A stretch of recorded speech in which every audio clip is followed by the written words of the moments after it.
Je vous souhaite à tous et à toutes la bienvenue et j'implore Allah subhanahu wa ta'ala de bénir ces quelques instants qu'on va passer ensemble. Et sans trop tarder, on va parler de l'importance du livre d'Allah Azza wa Jal. L'importance de lire le Coran, de le méditer, d'en faire notre guide.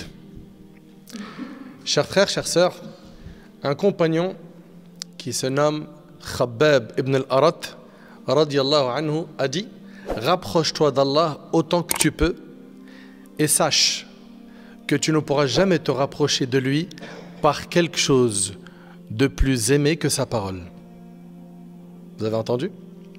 Et sache que tu ne pourras jamais te rapprocher de lui par quelque chose de plus aimé que sa parole. Sa parole, c'est le Coran, le Coran. Aucun serviteur n'a reçu d'heureuses annonces dans ce monde et dans l'au-delà aussi grandes que celles réservées aux lecteurs de Coran. En fait, lire le Coran en soi, c'est quelque chose d'exceptionnel. Lire le Coran avec méditation, ça apporte un immense bienfait à la foi.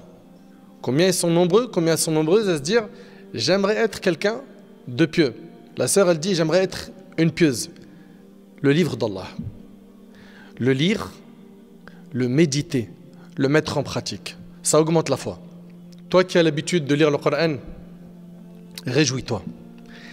Réjouis-toi, les anges du tout miséricordieux descendent vers toi. J'aimerais que tu médites avec moi ces heureuses annonces qui se réalisent lorsque l'on récite le Coran. D'après Abu Hurayra radiyallahu anhu, le prophète sallallahu alayhi wa sallam a dit: aucun groupe ne s'est rassemblé dans une maison parmi les maisons d'Allah. Les maisons d'Allah, c'est quoi? Les mosquées. Aucun groupe ne s'est rassemblé dans une maison parmi les maisons d'Allah afin de lire le Coran et l'enseigner entre eux. C'est-à-dire quoi, l'enseigner entre eux? C'est-à-dire que chacun le lit et l'étudie seul ou avec quelqu'un qui lui permet d'améliorer sa lecture, de la corriger.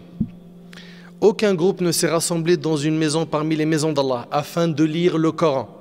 Donc tu viens à la mosquée pour lire le Coran. Et bien qu'est-ce qui se passe? Afin de lire le Coran et de l'enseigner entre eux sans que la quiétude ne descende sur eux. L'apaisement va atteindre ton cœur.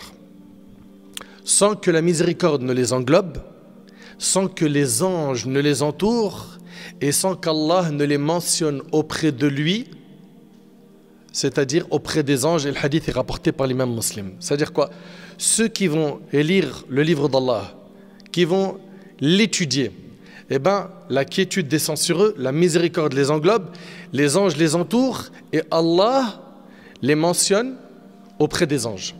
Abu Hurayra radiyallahu anhu, quant à lui, il rapporte: la demeure, donc la maison, s'élargit, certes sur ses habitants, c'est-à-dire qu'elle devient bénie. La maison, elle devient mubaraka, bénie par Allah. Les anges y pénètrent et les démons la fuient.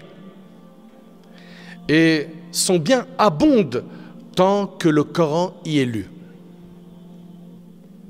Et là, j'aimerais qu'on se pose des questions.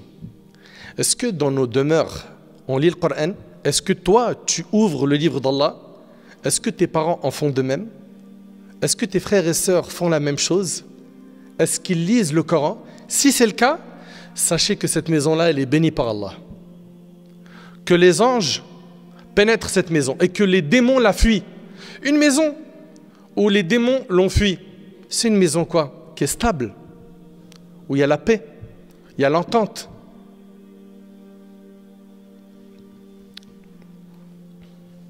Et certes, la demeure se rétrécit sur ses habitants. C'est-à-dire quoi? C'est-à-dire qu'elle perd en baraka, en bénédiction. Les anges la fuient et les démons y pénètrent et son bien diminue lorsque le Coran n'y est pas lu, et c'est rapporté par Darimi. Donc, lire le Coran dans la maison, c'est une nécessité. Ne pas lire le Coran, c'est faire en sorte que ta maison soit un abri pour les démons.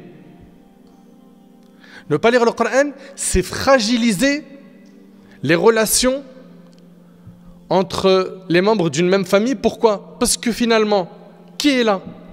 Shayatin, les démons. Donc mes petits frères, mes petites sœurs, s'il vous plaît, barakallahu fikum, gardez un lien étroit avec le Coran. Aujourd'hui, les gens, plus ils ont d'applications, des notifs, plus ils sont heureux. Oh, j'ai reçu un message sur Snap. Tiens, j'ouvre WhatsApp. Tiens, regardons ce qui se passe sur TikTok. Allez, viens, on regarde un petit peu la tendance Twitter, etc. Et on va passer facilement 1 heure, 2 heures, 3 heures, 4 heures, même jusqu'à 6-7 heures de téléphone par jour. Et le livre d'Allah, combien de temps l'as-tu ouvert? En fait, vous savez, le problème c'est quoi?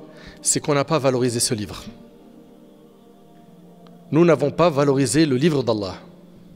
Et d'après Aïcha radiallahu anha, le prophète sallallahu alayhi wa sallam a dit: faites une partie de vos prières, c'est-à-dire de vos prières surrogatoires, dans vos maisons. La prière obligatoire, efforce-toi de faire le nécessaire pour que ce soit la mosquée. Et les prières surrogatoires, il faut que tu en aies une part chez toi. Il dit alayhi salatu salam: faites une partie de vos prières dans vos maisons et ne faites pas de vos maisons des tombes. Et ne faites pas de vos maisons des tombes. Les tombes, c'est là où il n'y a ni prière, ni récitation de Coran, il n'y a pas d'évocation d'Allah. Il nous est demandé, nous, musulmans, de faire en sorte que notre maison ne soit pas comme les tombes. Et j'aimerais vous poser une question. Quand vous rentrez chez vous, qu'est-ce que vous écoutez chez vous? Que vos frères, vos sœurs, vos parents mettent sur une tablette, un ordi, la télé, le smartphone, des clips, des chansons, des films, des infos en boucle, le Coran. Posez-vous des questions. Qu'est-ce que vous écoutez quand vous rentrez? Et vous-même, qu'est-ce que vous aimez écouter? Et pourquoi?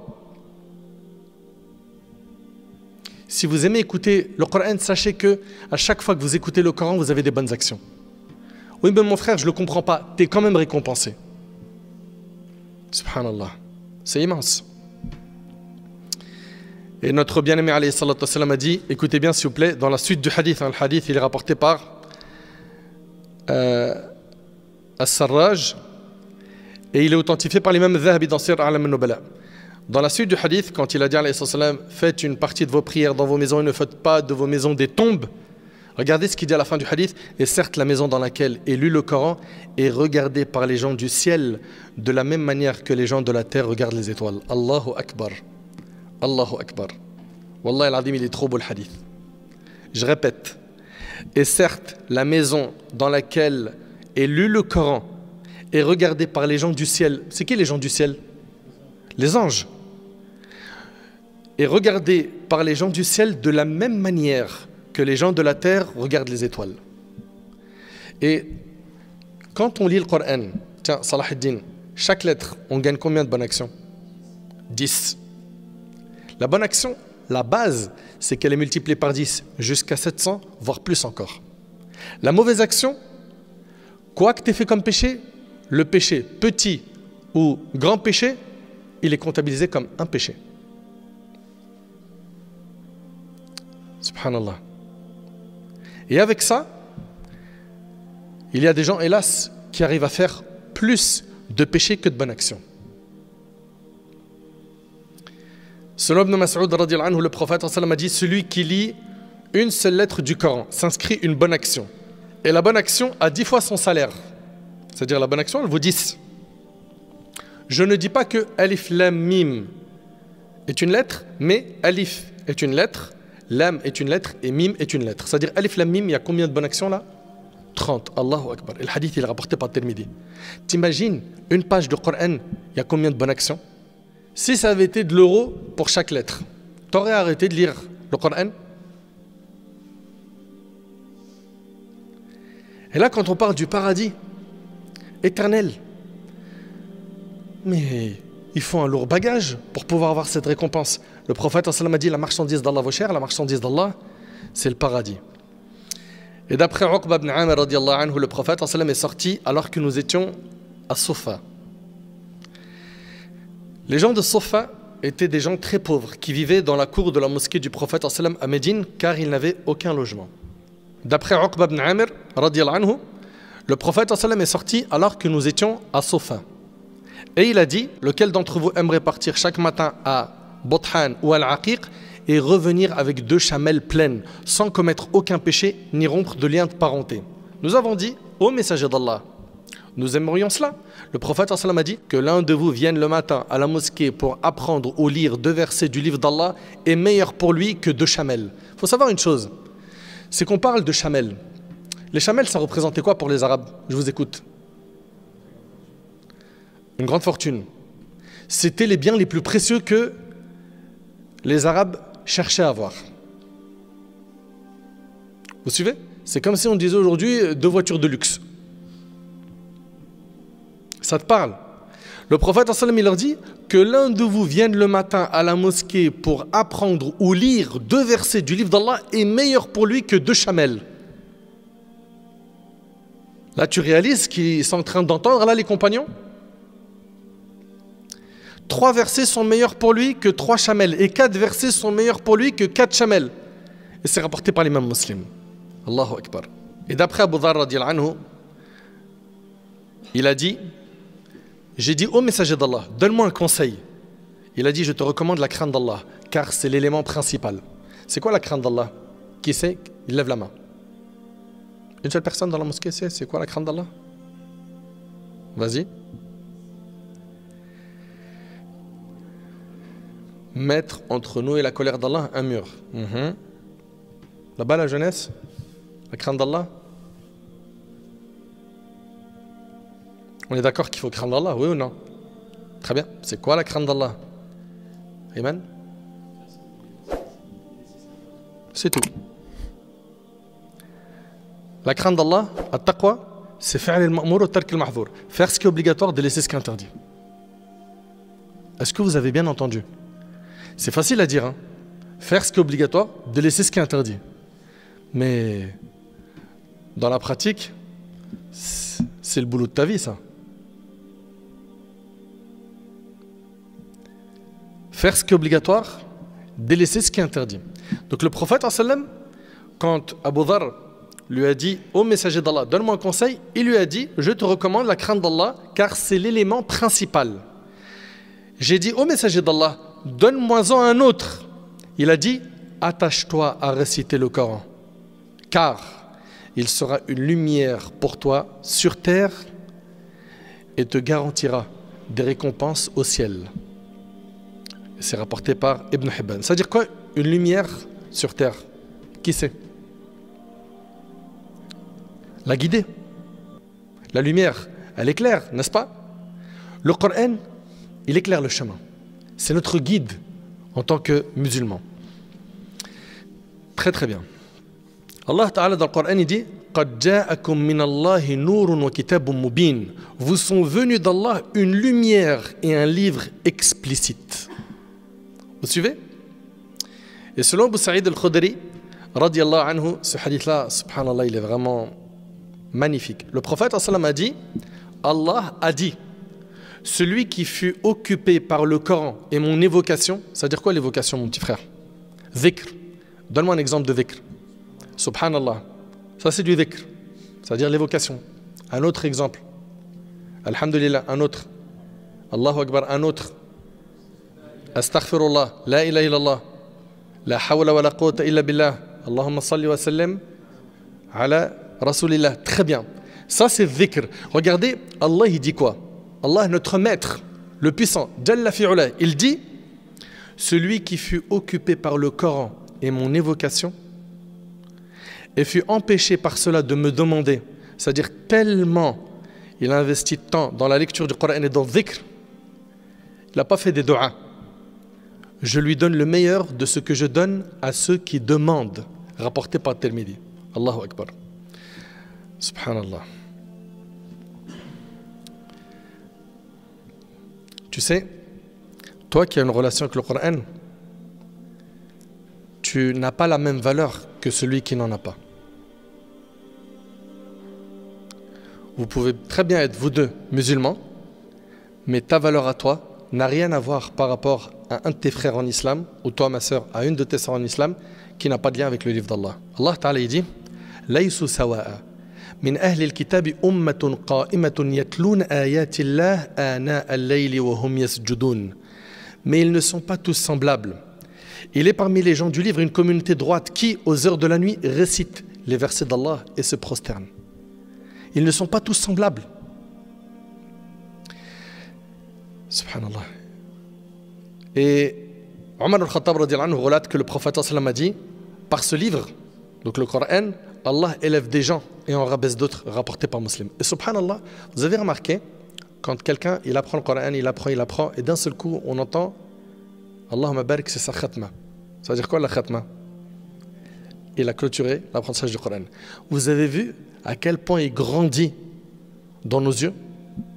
C'est vrai, c'est pas vrai? Il a de la valeur. Cette personne-là connaît le Coran par cœur. Omar rapporte que le prophète sallam a dit, par ce livre, Allah élève des gens et en rabaisse d'autres. Et c'est rapporté par Muslim. La lecture du Coran et la mise en pratique de ses enseignements font partie des causes du raffermissement du serviteur d'Allah dans sa tombe.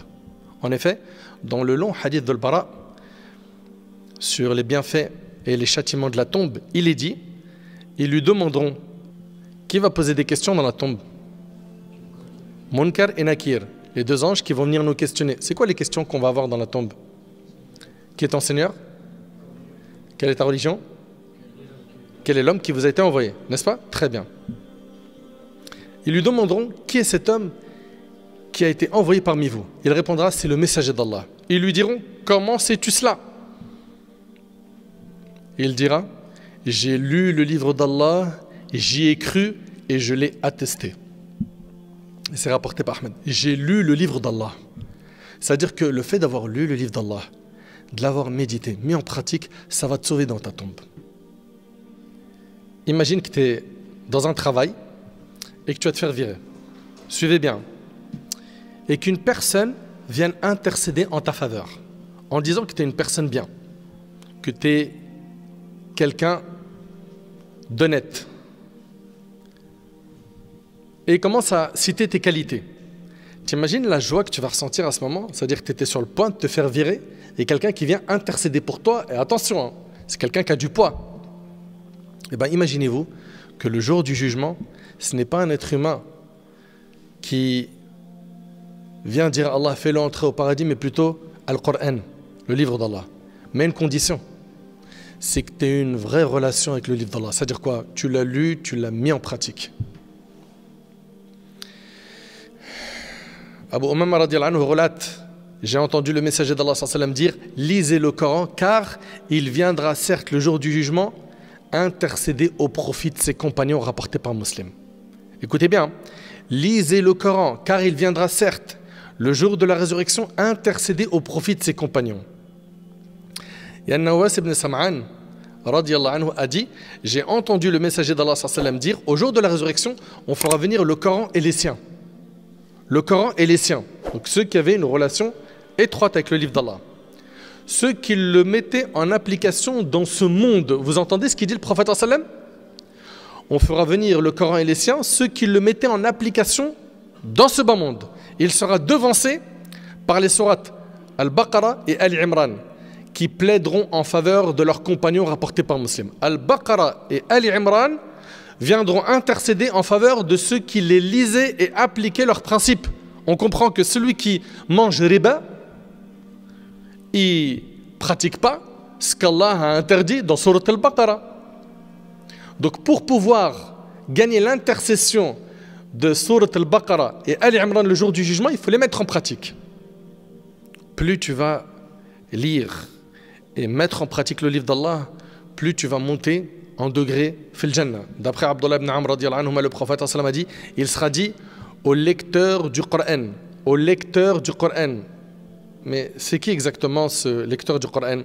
C'est celui qui lit et met en pratique le Coran, récite et monte et psalmodie comme tu le faisais dans la vie d'ici-bas, car certes ta demeure sera au dernier verset que tu réciteras. Le Coran est à l'image de l'escalier du paradis. Là, il est fort possible que tu dises ces textes-là, ils sont magnifiques.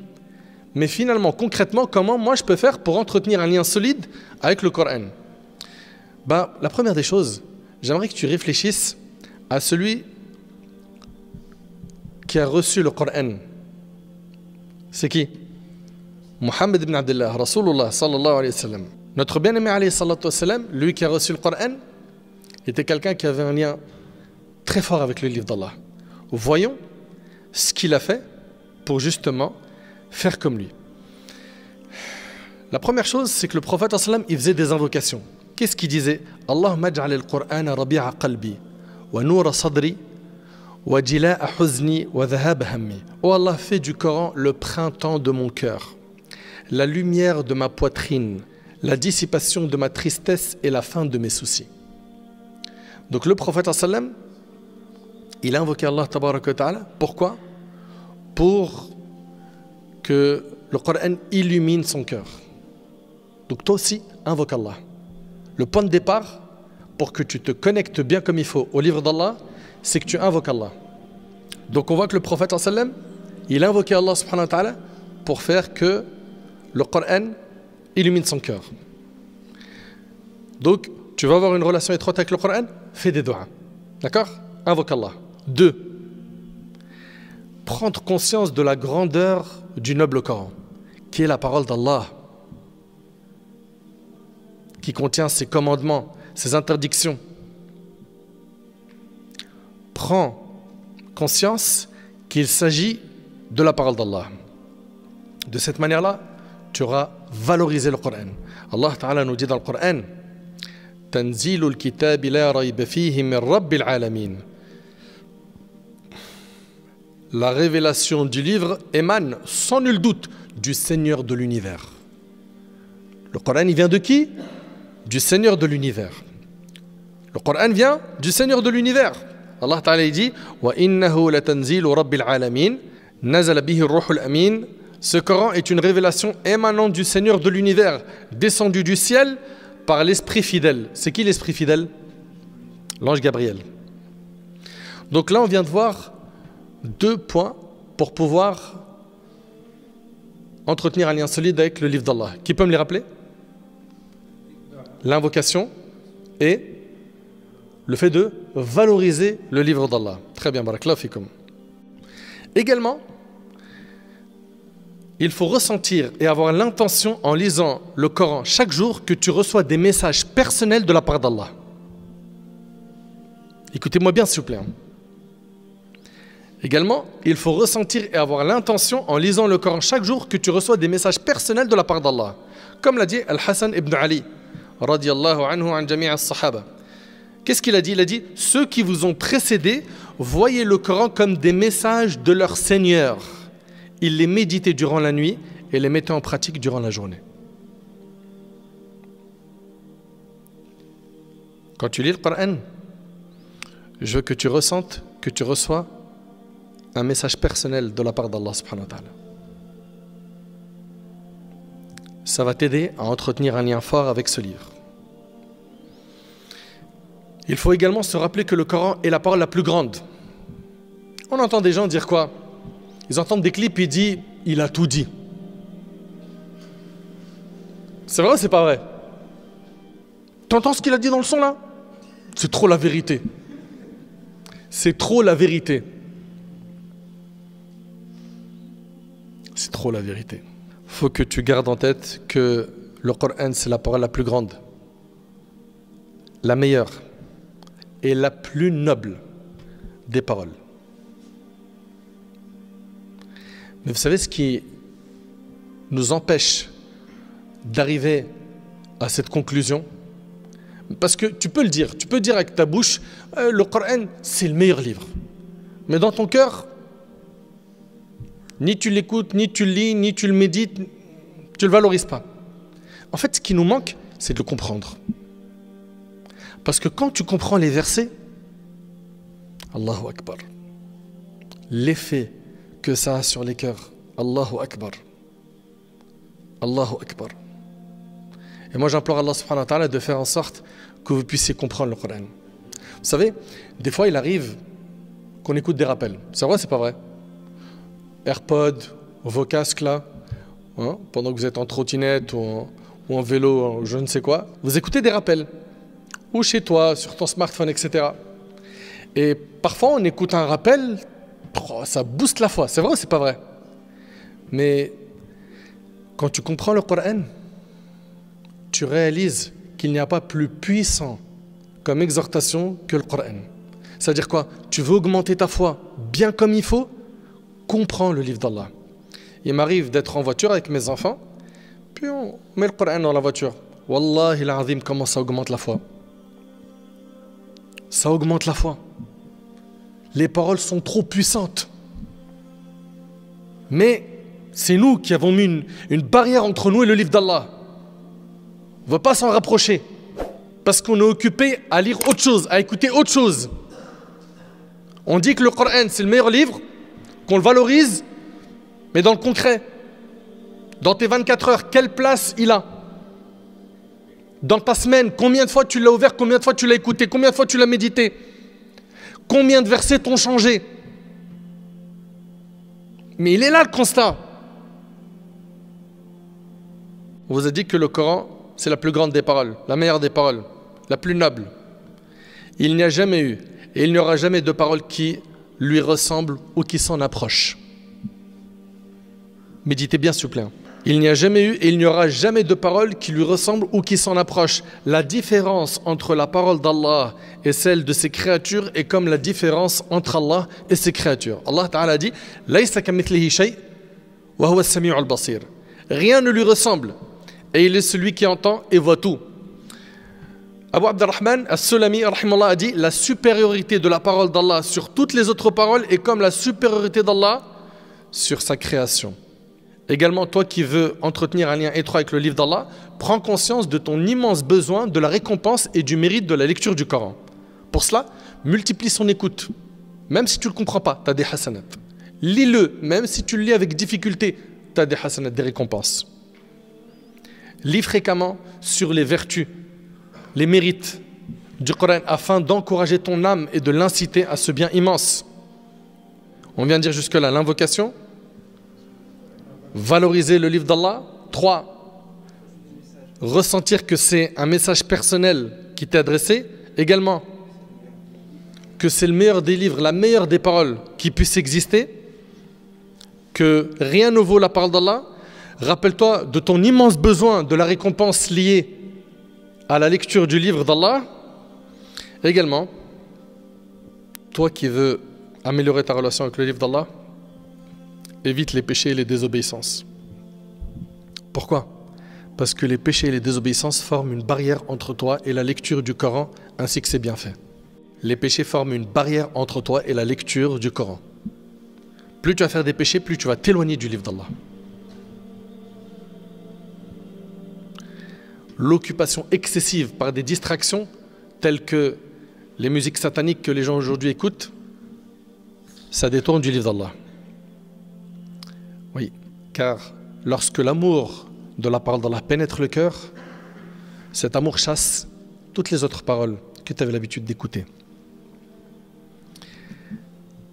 Également, toi qui veux avoir un lien avec le Coran, fixe-toi un programme de lecture quotidienne à une heure précise dans la mesure du possible et ne l'abandonne sous aucun prétexte. On connaît nos 24 heures, c'est vrai ou c'est pas vrai? Là je suis au travail, là je suis à l'école, etc. Mais on sait que à la maison, une fois que je suis rentré, ou dans ma pause déjeuner, ça dépend, hein, chacun connaît bien son planning et sait quand est-ce qu'il peut se consacrer à la lecture du Coran.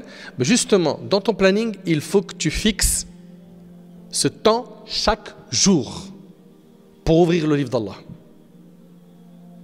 Et non seulement tu lis, mais tu essaies de comprendre qu'est-ce qu'Allah subhanahu wa ta'ala est en train de te dire. Fixe-toi un programme de lecture quotidienne à une heure précise. Et attention, tu rates ton wird, c'est-à-dire ton programme, il faut que tu ressentes des remords, des regrets. Il y en a par exemple, ils vont lire 2 pages de Coran par jour. C'est leur minimum. Ils peuvent faire plus, mais ça c'est le minimum. Très bien. Un jour, il est trop fatigué, il dort. Sur tes 24 heures, tu n'as pas réussi à faire ton programme. Sur tes 24 heures, tu as eu du temps pour manger, pour tes amis, pour tes potes, pour les écrans, pour l'école, pour le divertissement, etc. Mais tu n'as pas trouvé de temps pour ton programme. Non. Ça ne peut pas passer.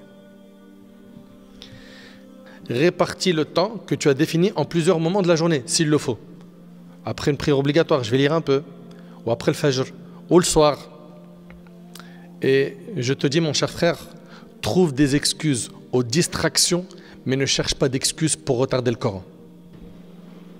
Écoutez-moi bien, s'il vous plaît. Parce que le divertissement, le jeu, les loisirs, ça, on leur donne leurs droits. Mais le livre d'Allah, c'est là où on va quoi? Se chercher des excuses. Eh bien, trouve des excuses aux distractions, mais ne cherche pas d'excuses pour retarder le Coran. Prends exemple sur ceux qui ont une ambition élevée. Urwa ibn Zubayr, radiyallahu anhu, c'est un parmi nos pieux prédécesseurs. Alors qu'il fut atteint d'une gangrène nécessitant l'amputation de sa jambe, cela ne l'a pas empêché de réciter son passage quotidien du Coran cette nuit-là. Donc, respecte ton wird, d'accord, ton programme que tu as chaque jour. Aussi, il faut que tu aies des exemples forts dans l'attachement au Coran pour que tu puisses suivre ces modèles. Si tu regardes comment étaient les pieux prédécesseurs et leur attachement au livre d'Allah, tu verras que ça va te motiver à faire comme eux. Si tu as une bonne fréquentation qui donne beaucoup de temps au livre d'Allah, tu vas également donner du temps au livre d'Allah. On a demandé à Nafi', c'était l'esclave d'Abdullah ibn Omar.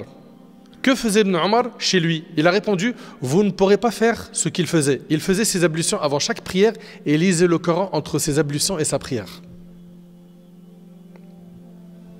Et inutile d'aller loin. Là, vous allez me dire, mais mon frère, tu es en train de parler des compagnons, les pieux prédécesseurs. Pour nous, ça, c'est trop haut. À notre époque, il y a eu des savants, rahimahumullah, et je vous ai mis ici 3 petites histoires et c'est avec ça qu'on va terminer, Inch'Allah. Et je vous demande de les méditer. Il s'agit de gens de science, des savants contemporains. On va commencer par Cheikh Abdullah ibn Abdurrahman al-Ghudayyan, rahimahullah. C'est un membre du Conseil des grands savants, de l'Ajna Da'ima, en Arabie Saoudite.